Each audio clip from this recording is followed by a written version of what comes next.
And we're really pleased to have here today John Elferink, who is the South Australian Dairy Association Policy Officer, but his CV is quite fascinating. John was born in Holland but grew up in Darwin. He worked for 15 years in law enforcement right across the Northern Territory, remote areas, and as a detective in Alice Springs. He was elected to Parliament in Northern Territory in 1997, and he represented the bush electorate of McDonnell in Central Australia, representing a lot of people in the cattle industry. He held his seat till 25, went back to Darwin, where he was a member of the Port of Darwin, and in 2016 he retired from Parliament for new adventures. He has served as the Attorney-General, as the Minister for Health, as the Minister for Mental Health Services, Disability Services, Corrections, and the Minister for Child Protection, and has been the leader of government business in Parliament. He recently moved home to Adelaide, or his wife's home, I should say, where her family are from, for a quieter life, John. He brings a lot of experience and knowledge in a lot of areas in primary industry policy, legal domains and public policy. He remains a partner in a law firm, Jones Elferink, in the Territory, and continues to practice, as well as being a lecturer in labour economics at the Indian Institute of Management. John has very generously agreed to come along today and talk about some of the things that we were referencing a little earlier around the SA Dairy Association Code, why they made the choices they made, and some of the outcomes. Please welcome John Elferink. Thank you, Troy. Every time I hear that CV, I always get the same strange sensation they're talking about somebody else, but I will persevere and hopefully live up to the expectations that such a CV is undoubtedly going to unreasonably generate.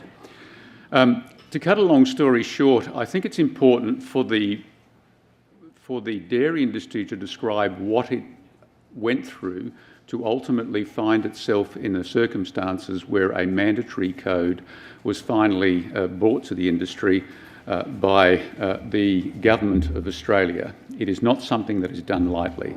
But before I describe that, I do want to point out and pick up on an observation that was made both by Bruce and Mick Keogh, and that is that any legislative instrument where you create a system of penalties or some sort of criminality, even at a civil level, that is the lowest standard of acceptable behaviour that the society will accept. That's why we have criminal laws. So that is the lowest standard we will accept. Anything above that is what remains available in the public domain for negotiation. In the terms of the industry codes, whilst they are laws which are imposed upon the civil standard, essentially the same philosophy applies. And the industry code that was visited upon the dairy industry in Australia was a direct product and reflected the distortions which had occurred in the supply chain, which led to some of the unfortunate outcomes that we've already heard some examples of. So, to put the code into context and why the ACCC became involved in the first place, it's important to think a bit about the history, and Mick alluded very quickly to the relationship with China, which I don't need to tell the wine industry is one that can be potentially fraught. But it was more complex than that, because there was a perfect storm that surrounded dairy farmers back in the mid-teens and thereafter. When the European Union was brought together, they had production caps on many industries. So those production caps were to enable the union to develop relationships within that union without becoming too competitive across that union. Those production caps were never permanent. They were always designed to have an expiry date or a grandfather clause attached to them. So at the time of some of the price fall drops around the world, the production caps had come off European milk production. Consequence, production flowed out of Europe at a much higher level than it had historically. One of the markets, of course, for that production was Russia. Russia, at about that time, was unfortunately involved, or sadly involved, or criminally involved, with the shooting down of MH17. That led to a number of sanctions, and Russia's response to that was to throw up trade walls. So you had more milk coming into the international marketplace, and then all of a sudden one of the great customers saying, we don't want to buy your milk. So there was downward pressure on international milk prices. China, of course, realised that and could buy their milk elsewhere. So institutions or businesses in Australia were suddenly competing with a much more hostile milk price on the international marketplace. That then brings us to what was happening in Australia at the time. Historically, the Australian milk market was very similar, if you could imagine a cannonball sitting in the middle of a trampoline, and that cannonball was Murray Goulburn, which was a farmer co-op. And what would happen within that farmer co-op was that the milk price would be set each year, and then the other processors would sort of tip their hat to competition as they walked into the door, and they then set prices which were in the general orbit of what Murray Goulburn set. However, they went from a farmer cooperative during this period and they decided to list as a publicly traded company, which of course made the co-op members shareholders, and then of course as a publicly listed company they were then sold and traded on the open marketplace. Unfortunately, Murray Goulburn at the time determined to mislead people by overstating the real threats to the milk price, and that led to some pretty bad outcomes in the industry. That conduct ultimately led to criminal prosecutions. On top of that, Coles, God bless their cotton socks, determined that it was time to put milk on the shelf for $1 a litre. That put enormous price pressure on Murray Goulburn, who of course as a publicly listed company now needed to sell the milk of so many of their shareholders. And so they agreed to supply to Coles, and ultimately Woolworths, who invariably followed suit, a milk price which still made the $1 a litre milk price competitive on the shelf.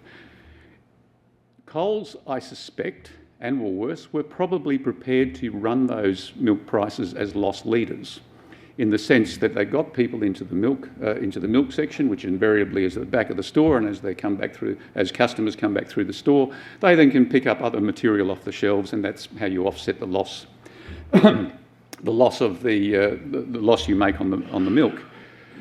But because of the desperation to sell milk into such a flooded marketplace, the leadership of Murray Goulburn and others then convinced Coles that they could do it at least at break even or even make a small profit on it. Net result of all of this was an environment where some farmers were working for less than $2 an hour, and they were seeing their product on the shelf priced at less than bottled water a few shelves down. A totally unsustainable environment, and whilst I can't make the allegation and won't make the allegation that there was a direct link, the number of suicides from farmers at about this time was pronounced.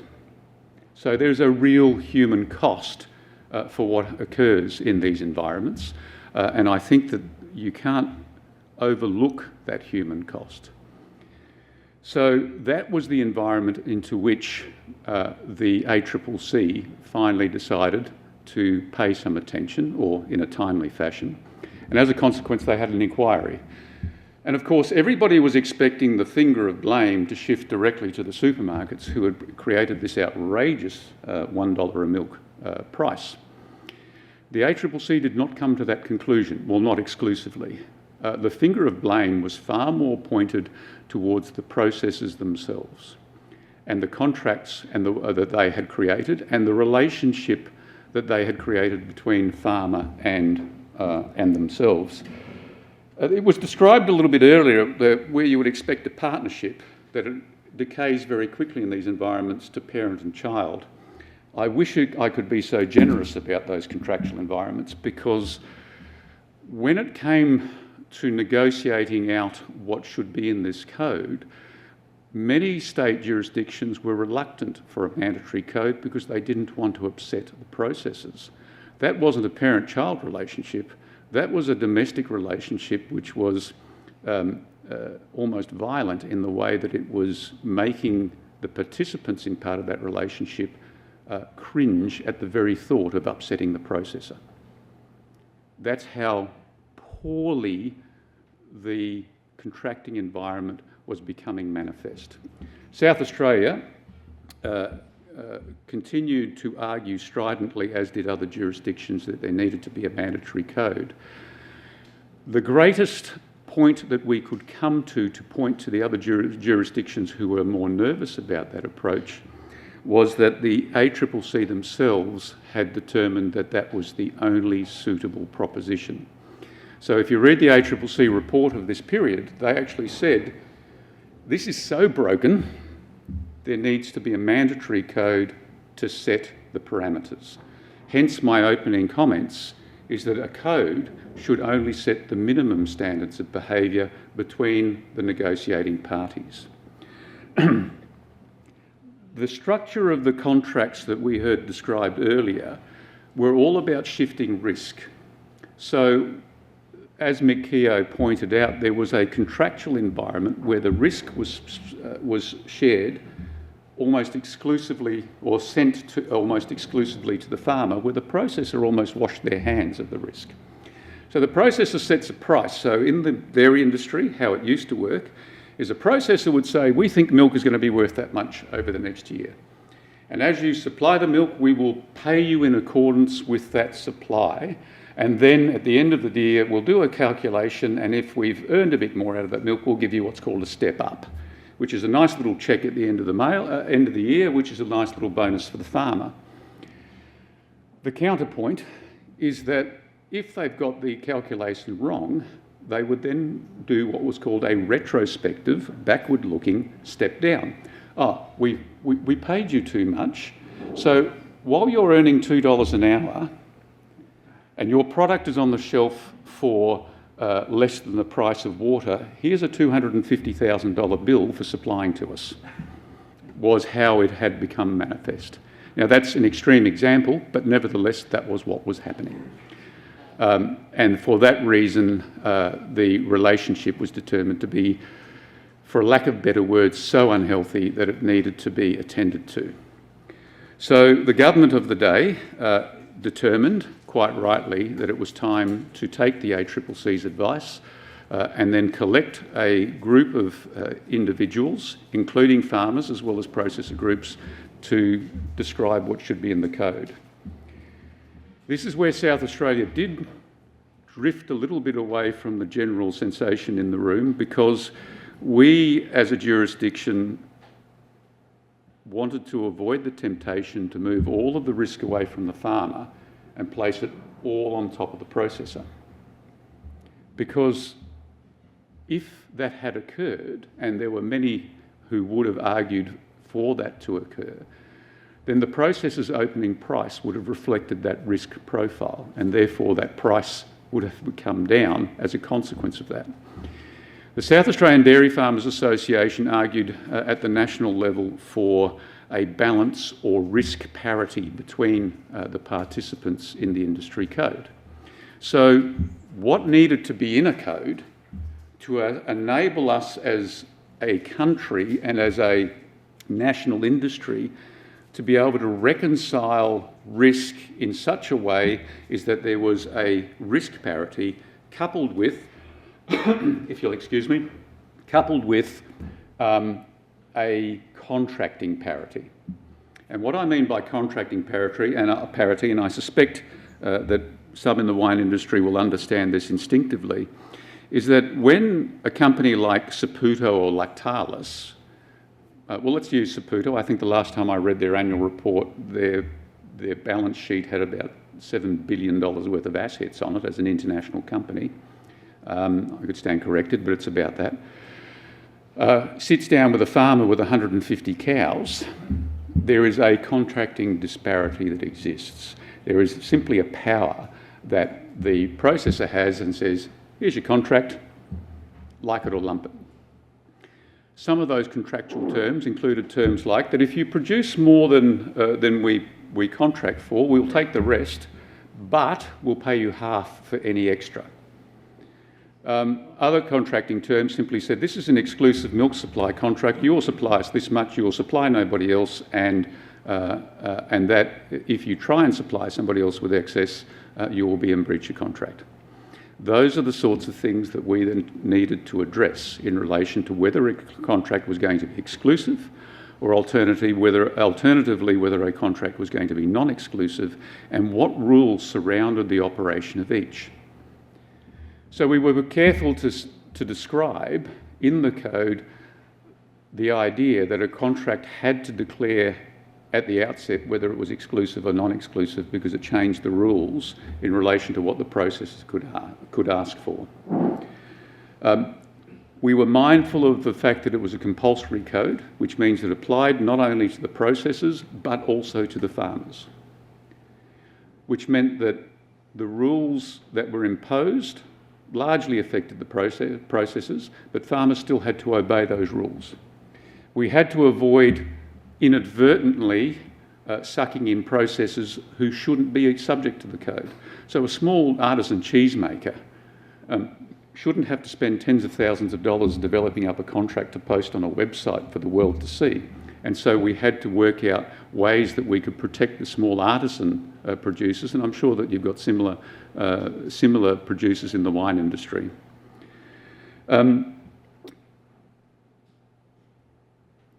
The participants in the contracting processes must act in good faith.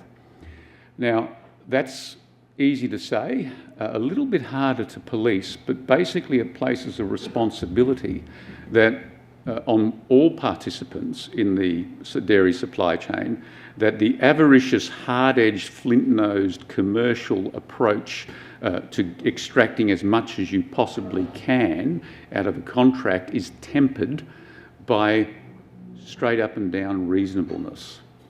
That if you are aware of some sort of advantage which ultimately will work to the deficit of the other party in contract, you can't necessarily withhold that.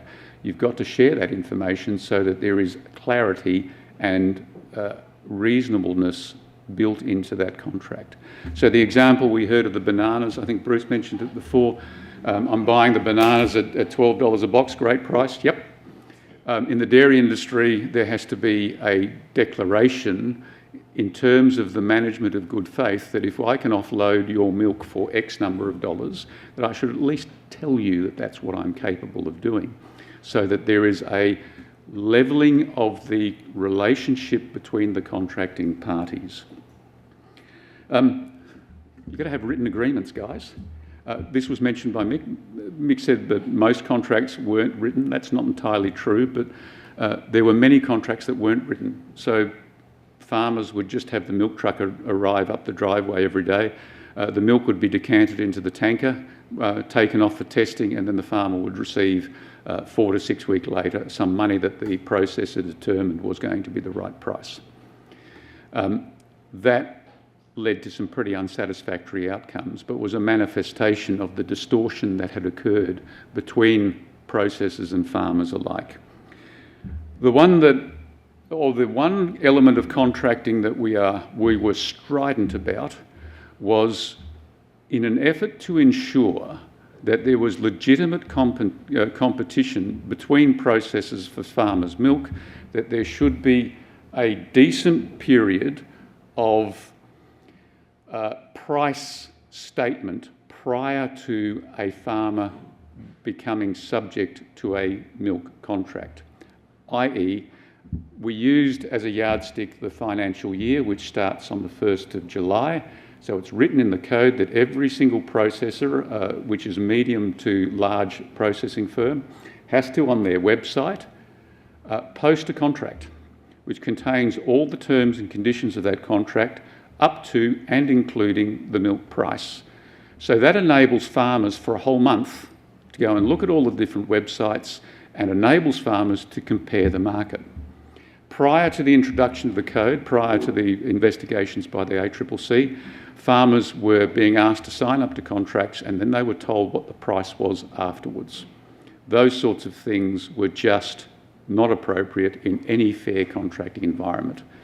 The reason that farmers signed up to those contracts because the disparity between the contracting parties was so great that they felt like they had no choice. By posting on the 1st of June, farmers now have a month to look at what the milk prices look like across the board. Processors describe their milk prices in different ways. But as a general proposition, processors now post what you would call a base price, which is a minimum price that they will pay, broken down on a month-for-month basis over the course of a year. And there's internal industry reasons why prices change over the year. Secondly, processors will also issue contracts which will have an incentive scheme attached to them. For various reasons, a dairy producer that can produce a flat supply of milk over the course of a year is more attractive to a processor than a dairy farmer that produces a seasonal supply of milk, which means that prices will vary over that time. So incentive schemes are built into it, but those incentive schemes are also added to the contracts whilst they are there for anybody to see.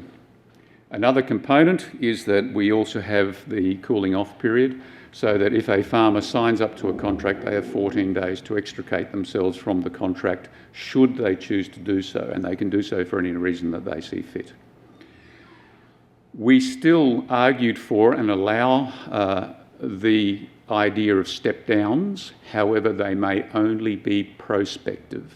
So rather than the processor saying, look, we got it wrong at the beginning of the year, you owe us money, that's gone. That's a retrospective step down. What we allow for is a prospective step down. We don't expect that processors are savants or soothsayers and they can get the price of milk in 12 months or 2 years' time by inspecting a crystal ball or the entrails of a dead chicken. We're not that naive. Things happen in the world, COVID, aeroplane crashes, God knows what, which will affect prices. So built into the code is a mechanism by which a processor can say, look, our original price, we want to step down from that because of stuff that's happened. There are limited ways in which a processor can do that. They've got to if they're intending to do so, they must inform the ACCC.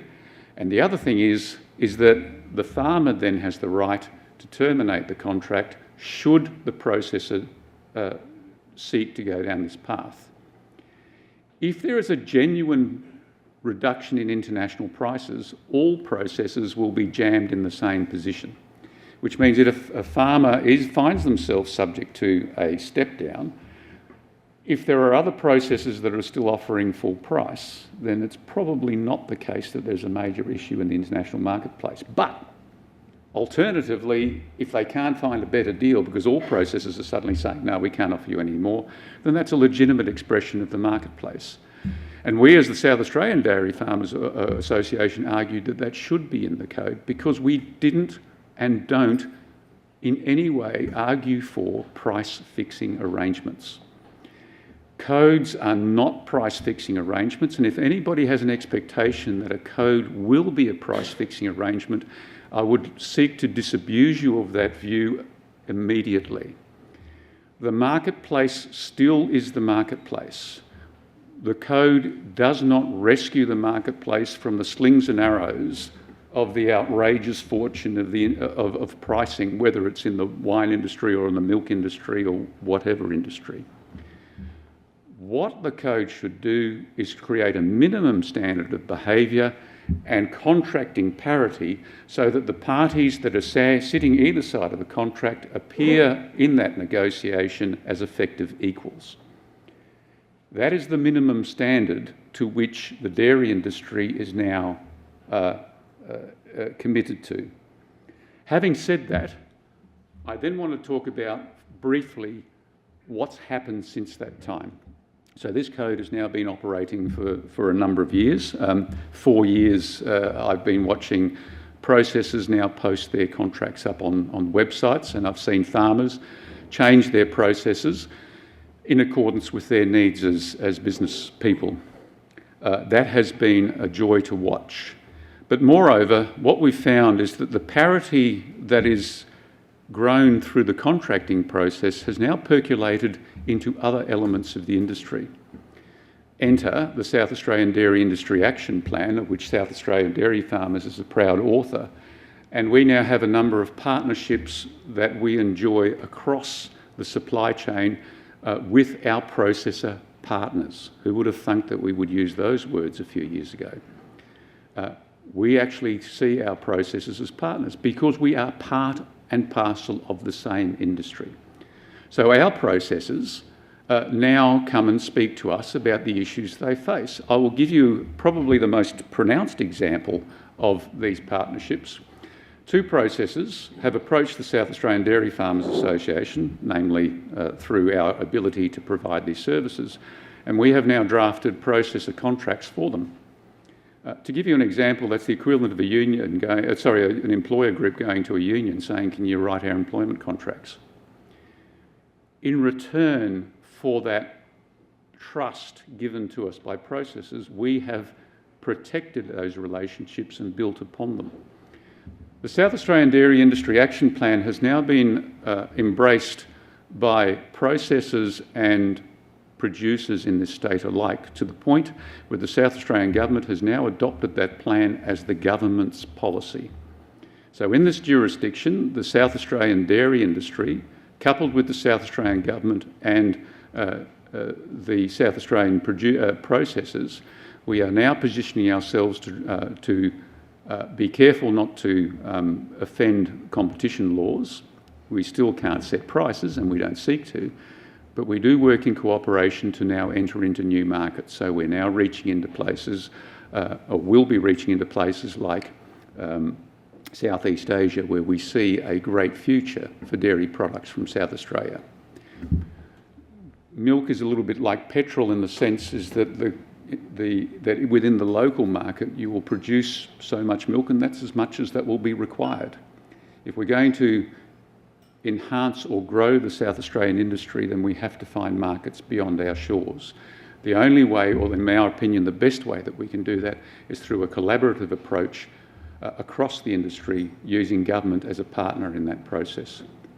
The second component is we are also engaged as a Dairy Farmers Association with research projects, looking at ways that we can use blockchain and distributed ledger technology to look at our supply chains more comprehensively and find ways that we can improve the contracting environment and the information that flows across that pathway all the way to the consumer.